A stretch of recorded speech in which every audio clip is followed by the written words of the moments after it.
college wrestling is hard. It's very hard. I figured it out quick. Our first match was against this team, the University of Northern Iowa. And I wrestled this guy, and he was what they call in NCAA wrestling better than me. So we start wrestling, and I got tired. I was just laying there. I couldn't move, and they were all yelling at me. I was like, guys, I agree. This is bad, but we're not going to fix it tonight. Usually, when I get this tired, I do not get untired for 2 or 3 hours. My coach yelled, "Get up!" I was like, I don't know if you saw. I tried to do that 7 seconds ago, and he didn't want me to. He threw me back down, coach. That's why I'm still down here. Were you not even watching? Then it got worse. The referee, the one guy in the gymnasium charged with my safety, started making fun of me. The referee. He goes, "Are you okay down there, son? Ha ha ha ha ha ha." He didn't care if I was okay. He was trying to get laughs. And as a comedian, I can tell you, he was good. He had a good show. He did. He killed. They all laughed at me. It was humiliating, and my coach never let me forget that moment, ever. That was my freshman year. If I had one bad practice my senior year, he'd bring it up. "Warren, this reminds me of when you laid down at Northern Iowa."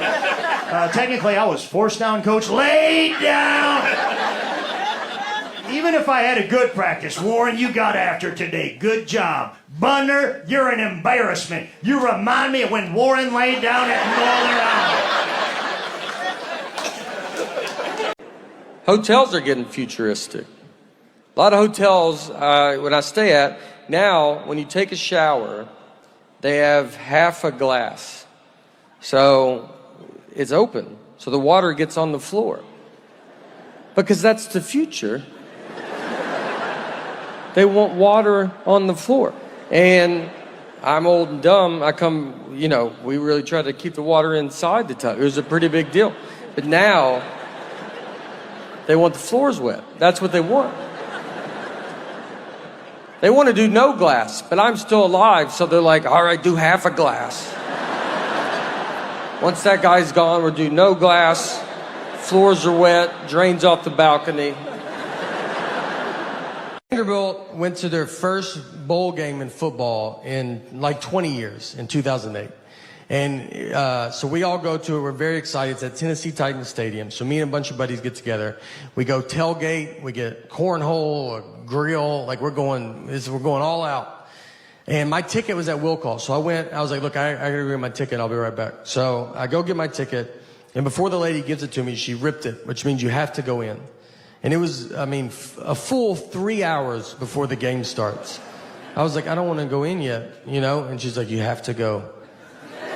And I just walked in to just an empty stadium, 60,000 empty seats. I go to my seat. I don't even just go to a different, I went to the one I'm supposed to go to, like a loser. The players are in jeans. They're not even dressed yet. I was like, I'm real excited for the game. I startled them. They were like, oh, I didn't even know anybody was in here. Did you go to Vandy? I was like, you would think with how early I'm here. But I also think if I went to Vandy, I wouldn't be in the situation that I'm in. I walked to the top of the stadium and just watched my friends tailgate. I just sat up at the very top. And I was like, I'm already in, guys. Yeah, I decided to save our numbered seats. Nothing was open. I stood in front of a concession stand like I was waiting for an iPhone to come out. Just that gate was down. I'm just already trying to figure out what I'm going to eat. And they came and opened it, and one side got stuck, and I helped them. I go, I'll get that. So I helped them open it. They're like, oh, do you work here? I was like, I've been here a little bit longer than you have. So I'm not smart at all. I'm smart enough to answer my 6-year-old's questions. She's like, why is the sun hot? I'm like, 'cause it's on fire. It's a stupid question. And I tell her that, all right, because I know that she'll be smarter than me next year and then just for the rest of her life. So I am really sticking it to her while I can. I know nothing about adult stuff that you're supposed to know about. Global warming, that's one that everybody yells at you about. And they're like, you better do something. I'm like, I'm so tired of it. Let's do it. I'm like, I barely made it out of high school. I don't really know how rain works. So why don't you let me figure that out, and then I'll do global warming, But I've seen it rain without clouds. Where's that water coming from? So I'm pretty swamped with this rain stuff right now, but once I get to the bottom of that, I'm going to do global warming, and I've got some pretty good ideas, We took a trip to Florida, to Fort Lauderdale, and her and our daughter are flying from Nashville, where we live, and I'm flying from Detroit. We're meeting at Fort Lauderdale's airport. I have to find them when they land. So I called her because I was about to take off, and I was like, all right, what time do you guys leave? She goes, noon. And it was 11:30, and they're still at home. I was like, Laura, I don't know if you even know what an airport is. But if that plane was in our driveway, I don't think you could make it.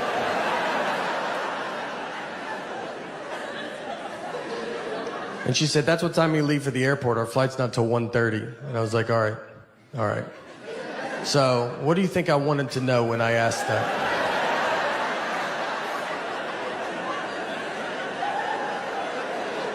Is that what you thought the best time you could give me was a time that means nothing to nobody? What time did you go to bed last night? Just tell me that, and I'll just look up all the planes that land in Florida, and I'll guess which one I think you're on.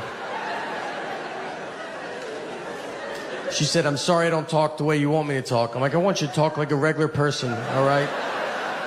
Like you've been around people before, We didn't talk in Florida, I'll tell you that.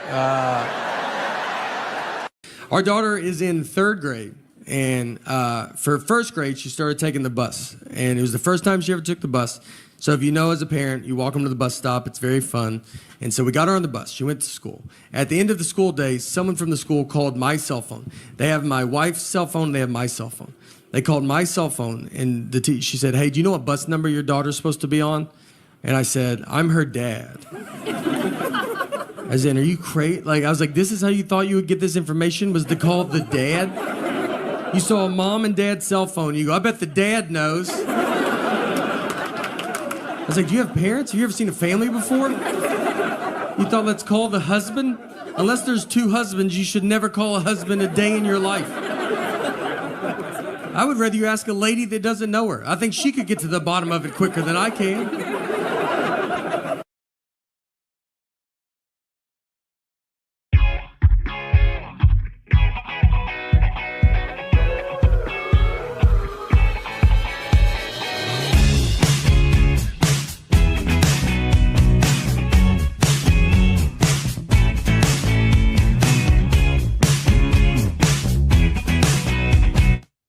All right, one of the really cool things about Big Slick, as you all know, is that we get to invite people that we know in the industry. And this next guy, I became a fan of because my girlfriend was a fan of his comedy on Jimmy Fallon. And she made me go here in Kansas City to watch stand-up, and I went and saw him and just was blown away. Then I watched his special, and then I watched everything I possibly could, and I reached out to him and said, dude, you are so hilarious. How would you like to come to an amazing charity event in Kansas City? And without hesitation, he said yes. And during the show this night at the Sprint Center, I kept going back to him and saying, you sure you're going to do okay? You sure you're going to be, you sure your jokes are good? You sure just messing with him. He proceeded to get up and tear the Sprint Center down. I've never seen a crowd rush to give a standing ovation like I did that night. Ladies and gentlemen, may I introduce you to my friend, Nate. How do you say his last name again? Natebargatze. Enjoy. This next comedian we're bringing to the stage is one of the hottest comedians there is right now. He's got an amazing Netflix special on right now called The Tennessee Kid. His name is Natebargatze. He's here to perform for you right now. Give him a big Kansas City welcome. Yes. Nice. We got him.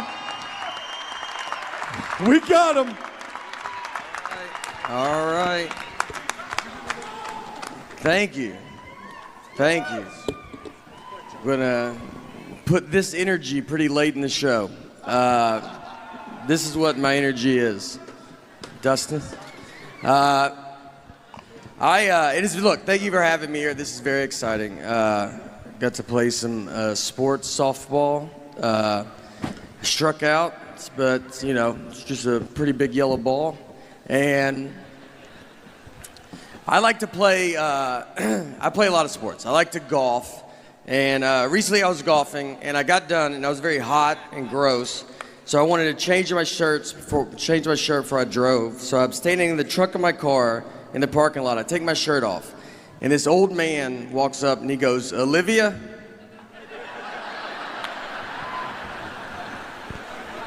He was looking for his elderly wife and saw me with no shirt on. I covered up. I was like, "What's that?" And he was like, "All right, honest mistake." And I was like, "That hurts worse than saying Olivia." I don't know who he offended more, me or Olivia. I think we could both have a word with him. I'd love to meet her, though. I'll tell you, I'd love to see her and be like, "All right, I get it." It was an honest mistake. I don't have a good body. That's the message. It's not. You ever wear those Under Armour shirts, those skin tight ones? Like, I look better without a shirt on than with that shirt on. It just shows the worst parts of your body. They have like plastic surgery, how they draw markers on you? They should just put you in that shirt and be like, obviously you can see what we're gonna go after.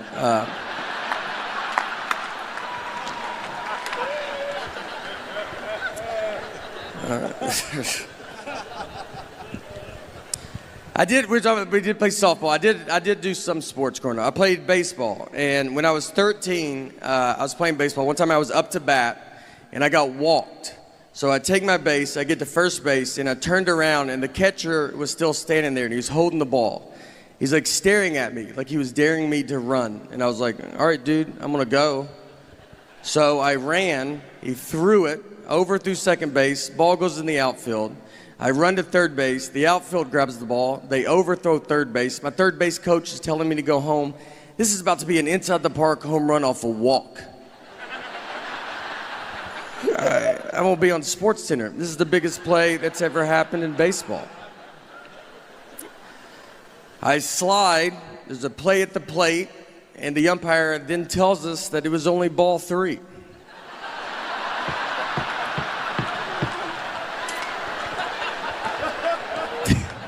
This is exactly true. So, I've got to get up. Everybody's got to get up. I got to get my bat right where I left it. I got to bat again. It's 3 balls, 2 strikes. Next pitch, immediately strike out. I'm exhausted and just over baseball. Here's what I learned though that day. Here's what I learned. I learned that if you're confident, you can get away with quite a bit. Because no one tried to stop me, and they should have. They knew I wasn't supposed to go. That's why the catcher was holding the ball, because he was like, "I don't think he's supposed to be going yet." And then I just run to second. He's like, "Guess I'm wrong. No one's that dumb." And then he launches it into the outfield, who's barely paying attention. The umpire figures it out, but it's just easier to let me get back to him.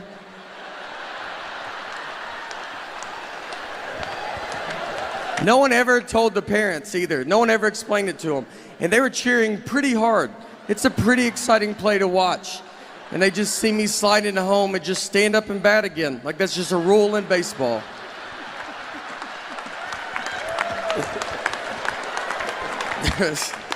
And you know what?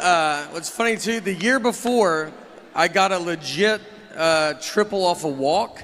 So in that moment, I'm like, this is just what I do.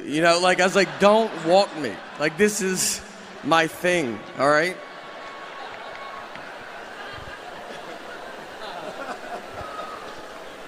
I'm a pretty dumb guy. That's the general. I went to a community college for 1 year, have 0 credits. 0. My loan was like $40. I paid cash. All my classes were outside. We never went inside the building. We would meet at a picnic table outside because our teacher was like, you guys will all be working outside one day. So.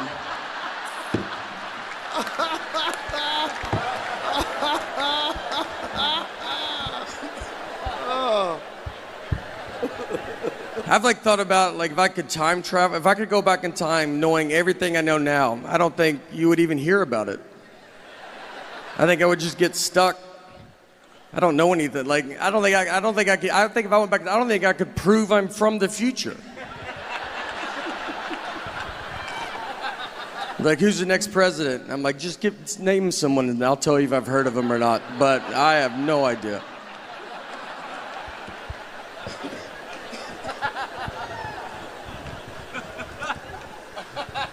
I am married as well. It's fine, you know, you just do it.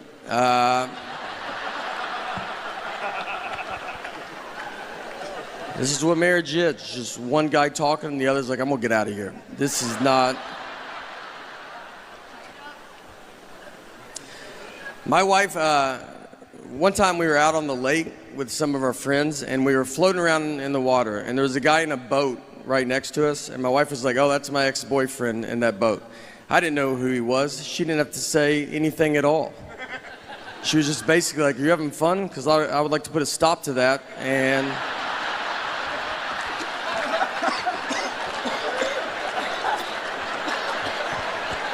and make you stare at this guy.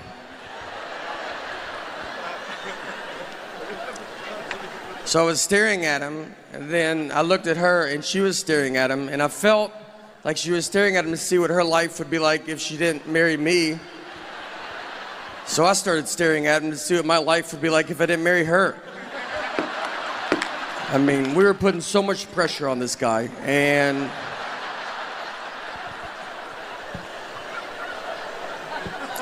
nothing happened. We basically just realized we don't have a boat, but my friends were like, you shouldn't try to fight him. Why didn't you go fight him? I was like, I don't know, because I would have had to swim over to that fight. I don't know how intimidating that is for a guy to see a head in a life jacket floating his way. And then I got to get in the boat. Have you ever tried to climb into a boat from water? It's not aggressive. It takes an hour if no one is in the boat. I would need his help. That's how that fight would start.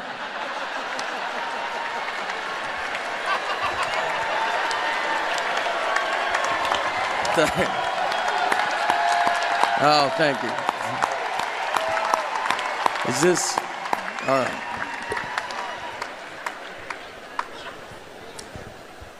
We fight a lot, my wife and I.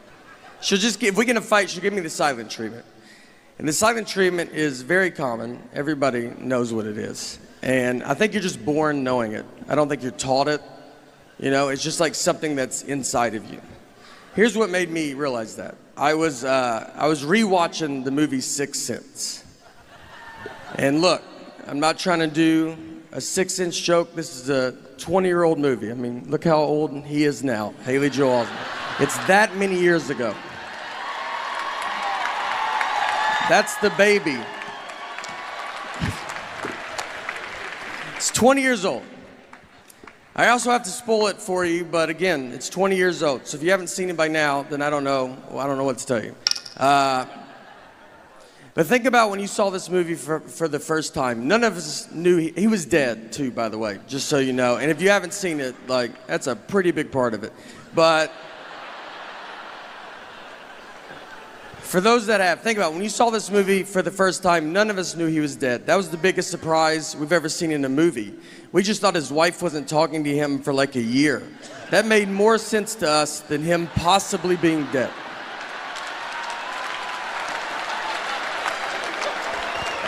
And they don't hide him dying. A guy shoots him with a gun to start the movie. And we watched it for 2 hours, just like, this is what a movie about marriage. This is what marriage is like. Even if you get shot, it's your fault.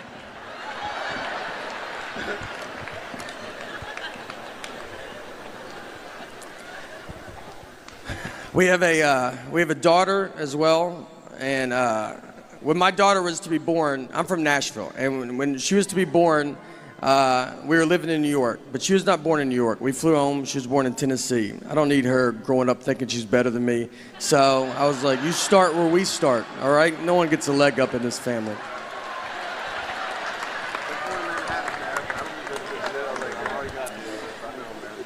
I love having a kid. Kids have very weird energy. Like their energy is like they want to fight you. They stare at you. They stare at just strangers for so long. And you try to stare back like, I will fight you in front of everybody. And they just look through you. Like, please, I would love it if you tried. I'm a big chain guy. I go to a lot of chain things. I just like to go to businesses that are doing good everywhere. I'm a big McDonald's fan. I go there quite a bit, and I take my friends, and every time I go in there, they're like, I haven't been here in forever. It's like, don't act like I'm the one keeping them afloat, all right? They're doing real good. So I went in with a buddy of mine, another comedian named Louis J. Gomez. And me and Louis, we go in, we ordered our food at McDonald's, and we sit down at our table. And then Louis went to the bathroom. He left me alone with his food. So I was like, you know what? I'm going to play a prank on him. So I grabbed his hamburger, I unwrapped it, I took a bite out of it, and I wrapped it back up and put it back on his tray. That's my big prank, right? Like when he comes back from the bathroom, I'll be like, dude, did they just eat your burger? That's crazy that they're doing that, right? Is that crazy? It's a dumb prank. It's harmless.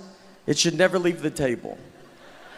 All that should happen is Louis should come back, he should open his burger, and his first reaction should be to look at his best friend who's sitting with him, who also, by the way, dabbles in comedy. And just be like, hey, I just want to run this by you before I unexpectedly go freak out on this entire McDonald's. That's what I thought would go down. Just a little, hey, did you touch my food the only time it's out of my sight? I just want to know before I try to fight a group of people that are going to be pretty confused on why they're fighting.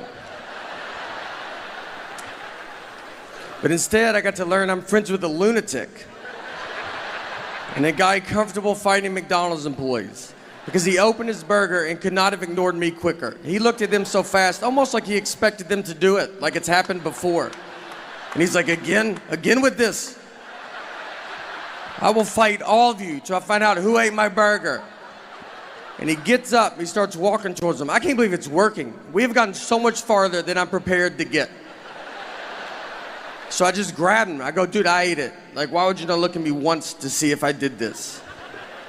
And I get him to sit down, and it's weird. Like, everybody's looking at us. It takes 10 minutes for people to quit filming us with their phones. And it hits me. I'll just sit there. I was like, you're gonna get killed one day, man. I was like, let's pretend I'm not here. Let's pretend that someone did eat your burger that worked at this McDonald's. You're just gonna go blindly fight him. Not even try to size him up, see what he looks like. Do you really think you could beat up a guy that is apparently pretty confident in himself, that he's making burgers, he's then eating them, and then he's wrapping them up and just sending them out to whoever? You don't think that guy's probably the greatest fighter of all time? I think you're gonna walk to the McDonald's counter and be like, who ate my burger? And all the McDonald's employees are gonna part ways. They know exactly who you're talking about. And in the very back, you see a guy cracking his neck. He's got his fist in the fryer, doesn't even know it, just warming his hands up. All right, that's it for me. Thank you guys for letting me come out, honestly. I appreciate it. Thank you. Thank you. Thank you. Oh! Unbelievable. Natebargatze, everybody. Natebargatze.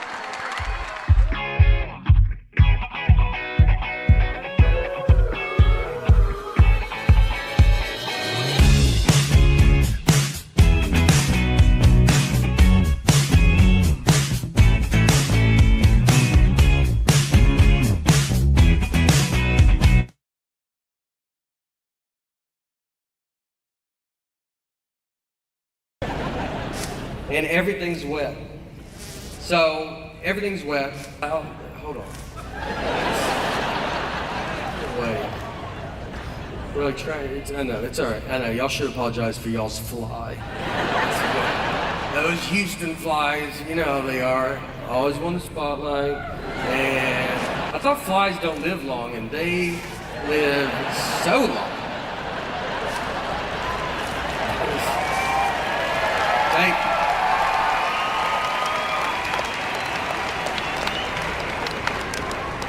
Trying to dodge it. God, I almost got it. If someone walked in right now, it looks like this is what the show is. Like it's just, this is how far, like we have Wi-Fi's down. We're now just paying to watch a man try to slap a fly.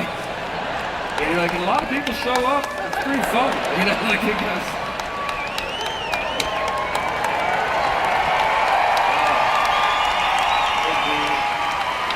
We're at a Holiday Inn Express. So the breakfast buffet there is where they have the cereal where you turn the knob and like 4 pieces fall out. It's like how you feed a cat for a long weekend, you know? That's enough. They had batter and syrup. And so you pour but they had the waffle iron where you make it yourself. So you pour the batter on the waffle iron, you shut it, you turn it over, it locks, it cooks for 2 minutes, you turn it over, you open it, half the waffle comes off, half stays forever. That's how you eat a waffle. So I'm with my buddy of mine that's my age. So we go through, he's in front of me, not really talking or anything, just going through. He gets to it, it's batter and syrup, they're in clear containers. They're not labeled, but they're in clear containers. He gets the syrup and starts pouring it on the waffle iron. And I'm not even stopping him because he's not doing it where he's going, I've never done that. He's doing it where we're probably going to try it after. I mean, he's just like, you're like, dude, I can't wait to see what this guy's making. Like, he might know something that I don't know. He shuts it, turns it over, it cooks. He's like looking at us. We're like, I mean, the whole line's like, yeah, what is that going to be? And it makes black smoke is what it makes. Just, I mean, dark black smoke. Just starts filling the lobby. The manager comes over. He's like, what are you doing? He's like, I guess I poured the wrong one. These are not labeled. And the guy's like, they're in clear containers. Do you not know the difference of batter and syrup? And he's like, I bet it happens all the time. He goes, I've worked here my whole life and I've never seen this. So they threw the waffle iron. They just throw it away. That's what they have to do. Just throw it away. It's over. And now there's no waffle. I mean, we went from all about to get a waffle to it's upside down in a trash can. And then he just turns and looks, and it's just a line of people with that little foam plate. And just everybody's sad. I just hear someone in the back go like, I set my alarm for this. I mean, 2 guys didn't have shoes on. They go, I ran down with no shoes in that elevator. I thought I was going to miss it. Once I was checking a bag, and the guy by the counter, he sees my ticket says Nathan, the license says Nathaniel, and he was like, this is not good. He goes, these names don't match. And I was like, but they match, right? Like, you can see the leap that we took to get from one to the other. And he was like, but they're not the same. I was like, but they're the same. And I'm realizing he cannot find out people call me Nate at that point. I mean, he can't handle that. He's gonna call the police over to be like, there's a guy with 3 names trying to fly right here. If you guys want to just shoot him from over there or something. So I was like, what do you want me to do? And he goes, you should go home. That's all I got. I said, look, I'll give you that those names don't match. But what I think is gonna help a ton is the picture on the ID. Something that I've always loved that they did. And I think with 70% of that name matching and 100% face, it's 170%. I think I'll get through it. I've been doing these drive-in shows, these drive-in movie theater shows, and my buddy Nick Novicki's been with me, and Nick's a little person, very fun. We started a comedy together. Nick's very fun to be friends with. He very easy to trick. We were once at a coffee shop, and a guy was sitting near us with a big husky dog, and Nick just goes, "Hey, you think that's a wolf?"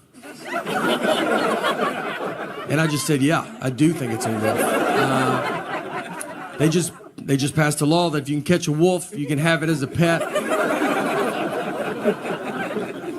And he goes, should I go ask him about it? I was like, I mean, absolutely. You know, I mean, he wants to talk about it. That's why he brought that wolf out here. And I watched him walk over to him and just go, excuse me, is that a wolf? And the guy, I mean, he didn't really know how to answer it. He said, what? I mean, you think I brought a wild wolf to this coffee shop? And the wolf's just being cool about it? It's not losing its mind right now?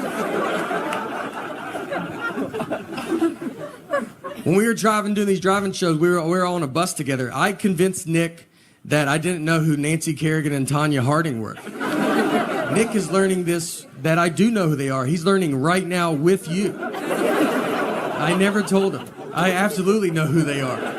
He brought all his references are just 90s sports references. He only can reference the 90s. And so he brings up Nancy Kerrigan and Tanya Harding, and I was like, who's that? He's like, what? You don't know who they are? And I was like, I don't think anybody knows who they are. And he goes, dude, it's like a huge story. It's like figure skating is like a mafia hit. I was like, I've never heard this, dude. Don't you think I would have heard it? I mean, I was like, no one knows this. He's like, he's losing his mind. I go, they should make a 30 for 30 if it's that good. He goes, they did. Another guy's like, they should make a movie about it. He goes, there's a movie. And he's just losing it. One of my favorite ones was, this was forever ago. We're going to a friend's house, and it was a 4-flight walk up. And so we had to walk 4 flights. Obviously, I walk faster than Nick, and I used to wait for him, but we've just been friends too long. I can't. We're like an old married couple. I'm just gone. So I knew where we were going, and I knew that he did not. So I leave him, and I go into my buddy's apartment. I was like, Nick doesn't know where you live. So that's fun, just see what happens. About 30 minutes go by. Nick finally comes into the apartment, and I asked him, I was like, where were you? He goes, I didn't know where to go. And I go, I know. So, you've been gone for a long time. Did you go back outside? He goes, oh, no, I've been in someone else's apartment all this time. He went into he was just trying handles. And the door opened, he walked in, said, I'm with Nate, and went and sat on their couch. That's how far he made it. Think about where your couch is. That's how deep he made it into their place. And he's so confident, they had to be like, I don't know, maybe we know a Nate,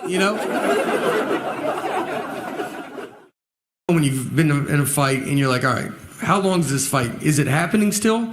Is it over? I don't know. I got to fill it out, She never uses words like sorry. I'd love to hear that. That's a word she definitely doesn't know what it means. And I say it all the time. I walk around the house with just a sack of sorries, just handing them out all day. I try to give her some, like, would you like to carry some of these? She's like, I don't have pockets, so I'm good. We didn't talk that whole night. We're just sitting there, our daughters, we're watching TV, eating, and I'm like, hey, your mom's crazy, right? And then she's like, did you do your homework, or you don't want to be dumb like your dad? And then your daughter's just like, are y'all lunatics? I don't read any books. I don't do it. And I think that matters. I do think that matters. Reading, I believe, is the key to smart. That's what I've always said. And I don't do it because every book is just the most words. It doesn't let up. Every page is more words. It's like, what are you talking about there? Put some blank pages in there. Let me get my head above water for 2 seconds. I don't know anything about history. And I can tell because every history movie I watch on the edge of my seat. What is gonna happen? I watched Pearl Harbor. I was as surprised as they were, I don't read. Yeah, and I think that matters. Reading is the key to smart, I believe. And I don't do it. I think it's caught up to me. I want to do it. I like the idea of reading. I even buy books. But these books are the most words. And it's every book. You just open it and you're like, what are you talking about? And they don't let up. Every page, just more words. How about you put some blank pages in there? Why don't you let me get my head above water for 2 seconds? I can be wasteful. If something gets to the bottom, I will throw it away. Ketchup. If ketchup gets that much left, I'm like, blah. She will put the old ketchup with the new ketchup. That way your ketchup's always gross. Toothpaste. I will use it to what I think the average person uses it to. I don't think I should feel muscles trying to get it out. I'm not gonna have an iron on top of it. but she'll do it more. So I know when I'm done with it, I give it to the hobo I married. She cuts it, gets it all out. I married an old man from the Depression is who I married. She would have thrived during the Depression. I don't think she would have known there was a Depression. I went to career day for my daughter's school, and I get what I do is very fun. But I was nervous because I'm there with real people and they're smart. And so I was hoping to sit at a table alone. They put me at a table with a surgeon, which I think they did it on purpose. Almost to show the kids, here's the difference between reading. So the kids come up, and they're like, what subjects do you use for comedy? And I don't even know what the subjects they're taking. I was like, I do English. I do mostly English on stage. They asked him, how long do you go to school to be a surgeon? And he's like 54 years or whatever. It's like and they asked me, they're like, how long to be a comedian? I was like, you're good now. So, look, finish elementary school, make your parents happy, but then I'd get out and get after it. I do zero working out. Not even, it's not like you're like, whoa, wow. Like it's like, yeah, we figured that. Every hotel I go to, I ask if they have a gym. I don't even have clothes that I could work out in. There's no way. I'm like, is it 24 hours? I was going to start tonight at midnight. So I was wondering if that's... What I've learned, what's easier than working out is just tell people that you used to weigh 300 pounds. That's a lot. They don't know, So I've never weighed 300 pounds, but I look pretty amazing for a guy that used to weigh 300 pounds. You're like, yeah, I got tired of being tired, all right, Today's my cheat day, obviously, but normally I'm pretty strict. All right, so we got in the fight over the phrase one fell swoop. Just over this saying. And if you're a newlywed, you're like, well, that doesn't make sense. You're right, it doesn't. This is a double-digit married fight. This is when you've already done all the dish fighting or the putting your clothes away fighting. This is when they're trying to mentally break you. They got you almost how they want you, and this is the one that sends it over the edge. So my wife, she wanted to go visit her parents one weekend, and her parents are divorced, and which has been hardest on me, to be honest. That's something people don't talk about, When you marry into divorce, they divorced because of her, not me, so why do I have to go to 50 different houses? So... she wanted to go visit her parents, and shit, I want to do it in one fell swoop. Now, I've never heard my wife say the phrase one fell swoop. We've been together 20 years, she's never said it. And it felt like someone that day told her, hey, you should start using one fell swoop more. And she goes, I'm about to call my husband, and goes, perfect, use it 40 to 50 times on him. So she calls me and she goes, I want to go visit my parents and I want to do it in one fell swoop. And I go, all right, let's do it in one fell swoop. She goes, I want to do it in one fell swoop. I go, let's do it in one fell swoop, Let's swoop it up, I'm down. And she kept saying it, one fell swoop, over and over again. And then when she went to describe this one fell swoop trip, she goes, we'll go to my mom's, come home, then go to my dad's. And so I just waited, and she didn't say anything, and I just go, that's not what one fell swoop means. And instead of possibly just being wrong, she goes, I know what one fell swoop means. I go, yeah, it doesn't sound like you do, all right? And we have the same last name. I can't have you out there in a one fell swoop conversation. What do you think two birds, one stone mean? Let's just go through them all. I don't know if you know any of these. She hangs up on me. So I get home, and when you walk home and you've been in a fight, and you're like, all right, how long is this fight? Is it happening still? Is it over? I don't know. I got to fill it out, She never uses words like sorry. I'd love to hear that. That's a word she definitely doesn't know what it means. And I say it all the time. I walk around the house with just a sack of sorries, just handing them out all day. I try to give her some, like, would you like to carry some of these? She's like, I don't have pockets, so I'm good. We didn't talk that whole night. We're just sitting there, our daughters, we're watching TV, eating, and I'm like, hey, your mom's crazy, right? And then she's like, did you do your homework, or you don't want to be dumb like your dad? And then your daughter's just like, are y'all lunatics? So I'm laying on the couch, and my wife just came over and she kisses me goodnight, and then she went to bed.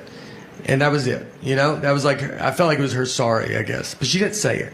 And so I was like laid there, and I'm just thinking about it. And you think about it a lot because you're like, all right. Because you learn the longer you get married, sometimes it's like, just let stuff go. You know, who cares? And the next morning I get up, and I kind of still wanted to talk about it. Because we didn't talk all night, you know? So I went into her, I was like, look, I got to tell you, I mean, it's just not what it means, you know? And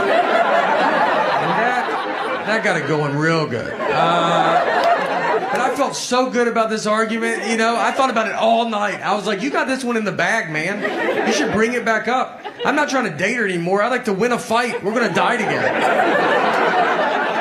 I almost woke her up in her sleep. That's how much I was so excited. I almost just started shaking her going, it's not what it means. Our marriage almost ended in one fell swoop. So, it's supposed to be a clean show. I'm bringing this filth into it. I don't say the word sucks. Like, this sucks. I don't, because that was a very bad word in the 80s. And look, I'm sorry to say it now. My dad took us to see the first Karate Kid at the movie theater, and they said sucks in it. And right when I heard it, I looked at my dad and I go, what kind of trash you bringing us to? I was not allowed to watch anything. I mean, when they made The Simpsons, it was like, I guess they're just showing R-rated TV shows now. She does whatever she wants. She turned 18 and got a tattoo. And I was like, well, you're going to get in pretty big trouble when they find that out. And she goes, I'm 18. I can do whatever I want. I go, yeah, well, I'm 28 and I'm still hiding wine, so I don't think you can. Pardon my language, but I think it stinks what's going on. I think it stinks. I'm married. I'm still married. And thanks. Yeah. I like to say it, you know, like I'm at the same job, just like, yeah, no, still work there. Yeah, right out of high school. Only job I applied for. My wife will tell me that she always says that I don't like the way she talks, and it's not her voice. I like the sound of her voice. That'd be a big problem, I think, if it was like, it's your voice. I just hate it. Just to go to couples therapy and be like, can you hear it right? Like, it's not, you know, it's not fun. My wife will tell me that she always says that I don't like the way she talks, and it's not her voice. That'd be a big problem, I think, if it was like, it's your voice. I just hate it. I called her because I was about to take off, and I was like, all right, what time do you guys leave? It was 11:30, and they're still at home. I was like, Laura, I don't know if you even know what an airport is. But if that plane was in our driveway, I don't think you could make it. So, what do you think I wanted to know when I asked that?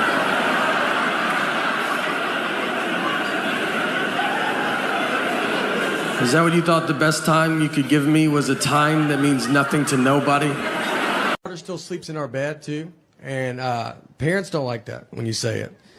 They're like, you got to keep them outside, don't look at them. It's my fault. So we had a kid late in life. We have one kid. And so we're kind of hitting all the sights. And I would be, when I get home, I travel a bunch, and I get home, I'd want us to all sleep in the bed together. And I've kind of built up a habit now, and it's happening. So it's tough, though, because kids don't know how to sleep. I mean, she makes king bed feel like a twin. I mean, I'm on the edge. When I sleep alone in a hotel, I have to sleep with my head on the nightstand. It's the only way I know how to go to bed. She gets sideways, upside down. If you woke up upside down tomorrow, you would go to the hospital. She's also apparently going through menopause because she's the hottest human being that's ever lived. I'm not freezing at night. She just kicks all the covers off, and you're like, yeah, no, you go ahead. It's your bed. We're lucky to be in it. She's got to get out at some point, you know? I don't know. She'll be 37 years old. Hey, can I get in the bed with you guys? Her kids are upstairs asleep in their bed. Her husband left a while ago. He ain't gonna put up with that. The best wedding I've ever been to was my cousin's wedding. It was a real redneck affair. It was right outside Louisville, Kentucky, where my parents are from. And my cousin's name is Tuesday, which is a good start. The invitation said, Tuesday's getting married, rehearsals Friday, wedding Saturday. People were like, we gotta be there Monday for this wedding? How long is this wedding? It's a week? We get there, I'm wearing a button-down shirt, khaki pants, nothing crazy. I'm wildly overdressed. I look like I work there. Everybody else just has a football or basketball jersey on. My uncle, his daughters get married. He has his tuxedo jacket, pants, cummerbund, bow tie, no shirt. They forgot his shirt, and instead of waiting to go get it, he was like, let's do it without it, right? Like, that's... And he doesn't have a body that's like, that's cool, man. You know, he has a body that you're like, put your jacket on backwards, flip it around. Yeah. And then you see his back, and you're like, whew, all right, go back the regular way. Yeah, that's my fault. How's your back worse than your front? We go into the church. It's bride and groom. Looks like it's home and away. That's how many jerseys are in there. Guys are drinking beers in the church. Like, that's something I've never heard a pastor be like, guys, could we not drink alcohol in the church? And they're like, oh, didn't know this was the nice part of town. All right. The reception is next door, just at a lady's house, like in her backyard. Like, she doesn't do, it isn't like she's like, and I do receptions all the time. We were her one and only reception. So we walk over. They took a horse and buggy. The horse was the oldest horse I've ever seen. I thought it was a donkey. I thought they got a deal on a donkey. And the guy was like, this horse was in the Kentucky Derby. Like, the first one that they did? Is that Secretariat's father? How old is this horse, man? You know they lay down, right? So we walk. It took them 45 minutes. They went up a driveway and back down the next driveway. They're sweating, almost divorced by the time they get there. The reception, like I said, it's in her backyard. They put plywood on the grass, like side by side, to make a dance floor. We danced just to a radio station on a boombox. Just like 104.5. You would have to stop for weather and traffic updates. There was a punch bowl that was low to the ground, like on a low table. And so I was giving it to kids. I was trying to help out. And then someone was like, that's wine. And I gave it to so many kids. I don't know anything about wine, but I don't think they tell you to pour it into a bowl. Like, that's not... No one's ever like, let's get out of that box, get in a bowl. You know, let's let it breathe a little bit. I got a couple 9-year-olds pretty loose that night. We've been traveling around like crazy, doing all these driving dates that have been super fun. I like traveling. I love being on the road. I remember one time I was in Los Angeles, and I was going to South by Southwest in Austin, Texas the next day, and I had a really early flight. So I remember like the night before, I was like, just be normal and, you know, have a normal night. And ended up hanging out, become a bit of a problem. And I wake up the next day, and my flight is gone. I mean, I've missed it. And it's not like it's at the gate. It is in Austin, Texas. They are checking into their hotel. So I go to get my phone to get another flight, and I've lost my phone. The night before, I've lost it. So now I don't have my phone. So I have to go buy a ticket over the counter like it's the 50s. And when you walk up to a counter, they don't expect you to be buying a ticket like that. I got up there, and they were like, all right. I was like, I would like one ticket to Austin, Texas, please. And they said, all right, go buy it, and don't be weird about it. I go, nope, I'd like to write a check to you for one ticket to Austin, Texas. And they didn't have a flight, so I have to do that at every terminal. I just have to keep going. One ticket to Austin, Texas, please. I finally found a flight, but the girl behind the counter, she's never sold a ticket like that. She's like, I've worked here for 10 years and no one's ever done this. And she goes, I don't know how to do it. And she went back and got, probably the oldest lady I've ever seen. I think she's there for just this reason. And she came out, she had like that old credit card machine that you run, and she's like, I got it. This is super fun for me. It was weird to not have my phone. Everybody has their phone. I was going through the airport, and you just don't have it, and you just stare. We were waiting in line, and you're just like looking ahead, and people are just like, all right, dude, what is wrong with you? Just regular people are like, where's your phone? I'm like, I don't have it. I would like to talk to you, though, if you would talk to me. I'd love to chat for a little bit. I thought I was going to breeze through security, but I got held up just because the guy in front of me. And he goes through the metal detector, and it goes off. And so they asked him, they're like, do you have anything metal on you? And he goes, I have keys on me, my keys. And we thought he was going to say, like, his knee or hip, just old people have metal in them a lot. And he goes, keys? Do you think that would do it? You're like, I mean, I think that would be the #1 answer on Family Feud of what would set a metal detector off. Keys? I told him, I was like, look, let's try it with and without it. I'd love to know. You know, maybe they've been lying to us about this key thing. Oil, I say oil. Super Southern one. Oil. I don't even know how to say it, like how to y'all. Oil. O-I-L. Yeah. I go motor oil, like tin full. I mean, Southern Community College, that should be mandatory. Did they fix that? They should write OIL on the board. And I just go, oil. They go, all right, we're going to take care of that, all right? There's a pretty good chance you're going to be working with a lot of that. Silver War, that's how I say it. Instead of civil, I go Silver War.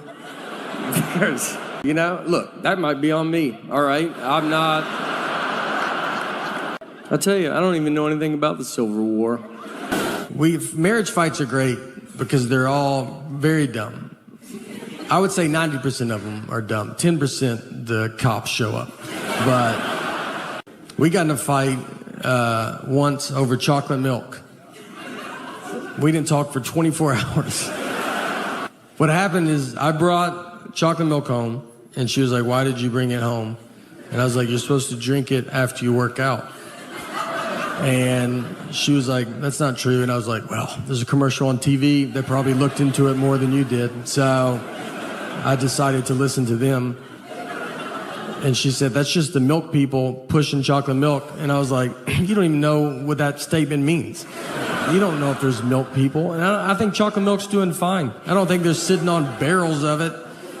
And they're like, we got to make up a lie. We got to get rid of this chocolate milk.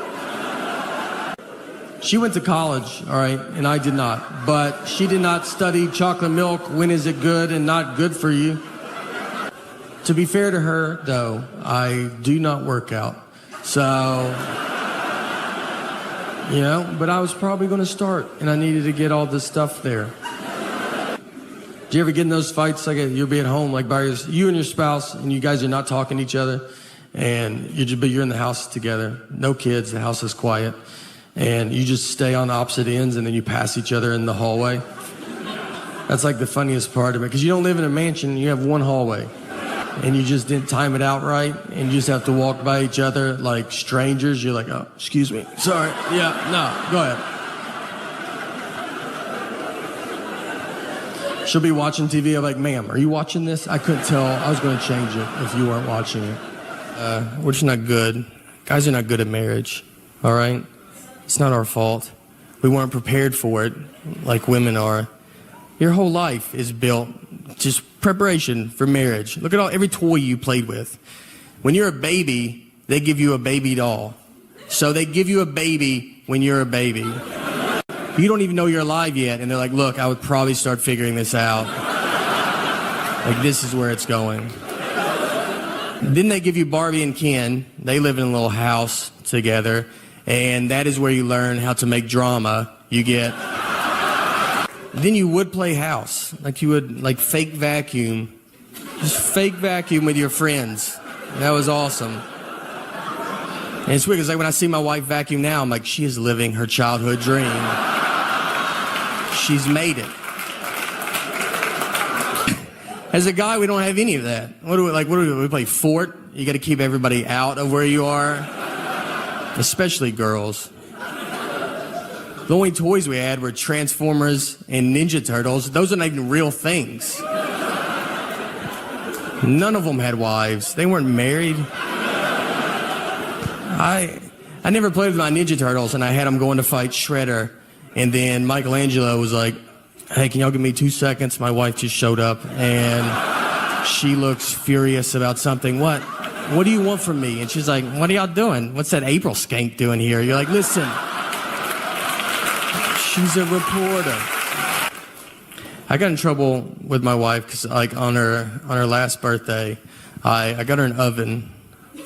All right, pretty nice oven. Take it easy. And the reason I bought an oven because, like, I know, like the vacuum, her other favorite toy as a kid was the Easy Bake Oven. So to go with her big girl vacuum, I got her a like grown-up adult oven. Like there was heart behind it. Like that's not, that's not impressive. If she came home and bought me a truck and it turned into a live robot, I would lose my mind. Freak out. One of the best fights we got in, the fight wasn't good, just ridiculous fight, was over the saying one fell swoop. Just over this saying. And if you're a newlywed, you're like, well, that doesn't make sense. You're right, it doesn't. This is a double-digit married fight. This is when you've already done all the dish fighting or the putting your clothes away fighting. This is when they're trying to mentally break you.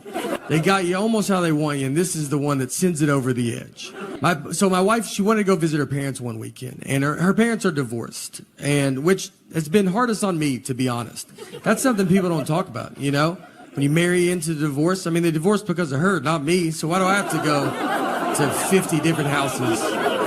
So she wanted to go visit her parents, and she said, I want to do it in one fell swoop. Now, I've never heard my wife say the phrase one fell swoop. We've been together 20 years. She's never said it.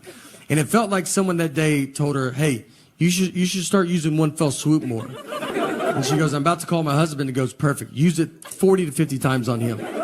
So she calls me and she goes, I want to go visit my parents. And I want to do it in one fell swoop. And I go, all right, let's do it in one fell swoop. She goes, I want to do it in one fell swoop. I go, let's do it in one fell swoop. Let's swoop it up. I'm down. And she kept saying it, one fell swoop, one fell swoop. Over and over again.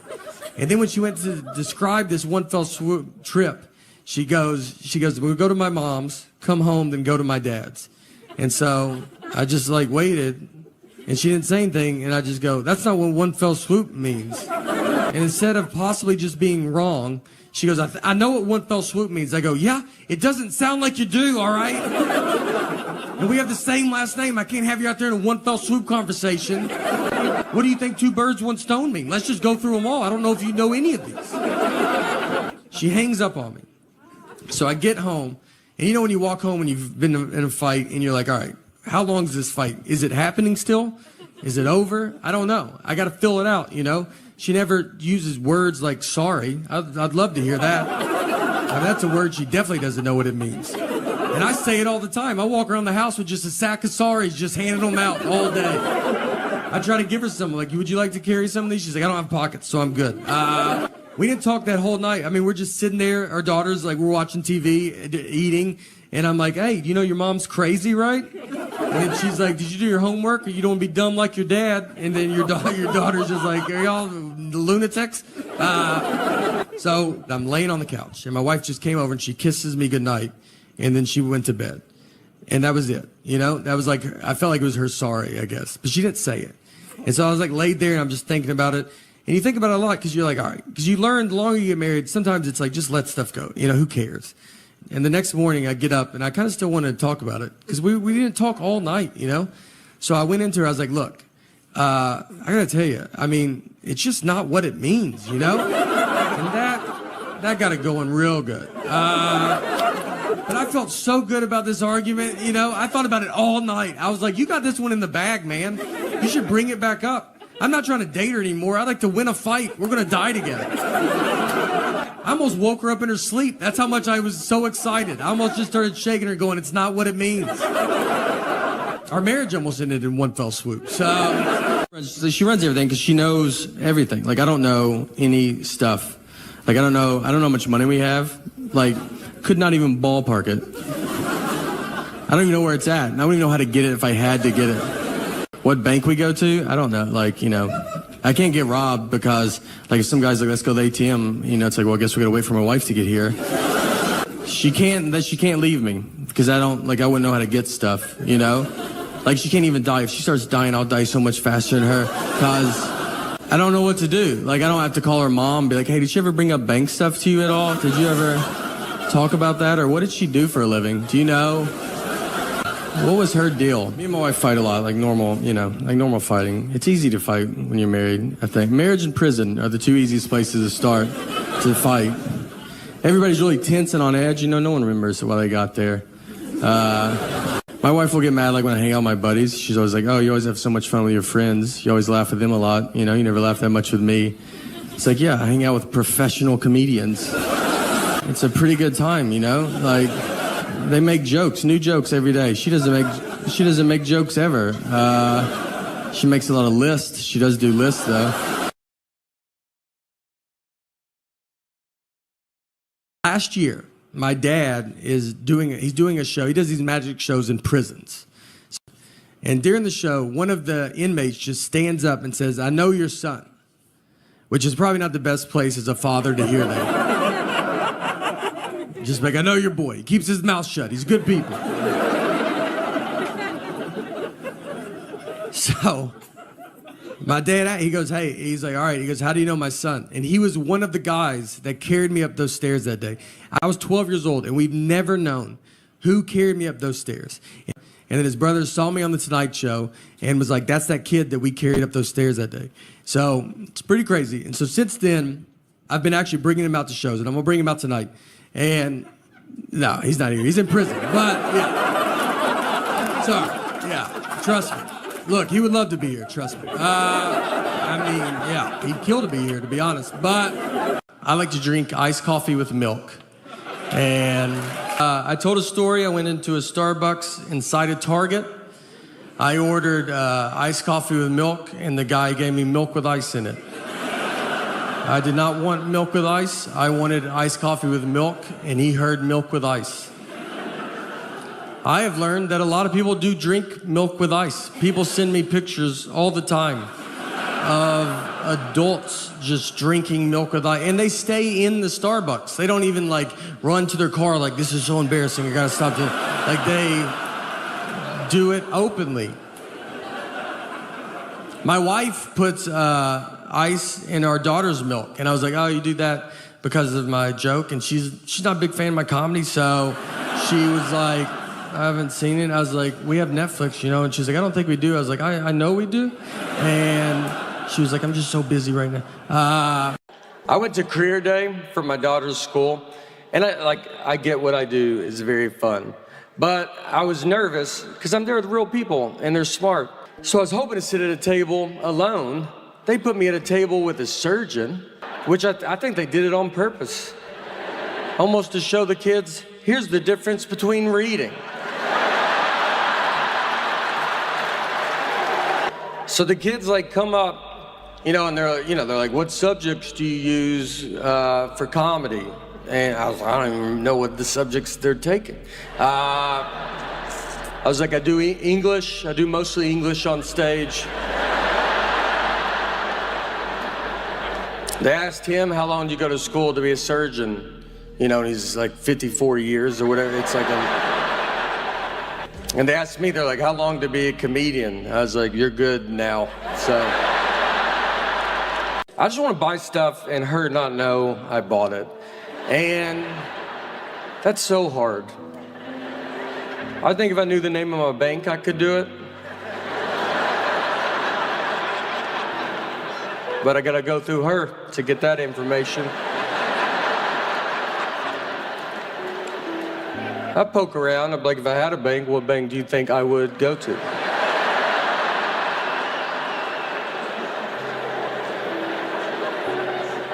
I also once a week walk into a bank and go, "Hello, is my money in this bank?"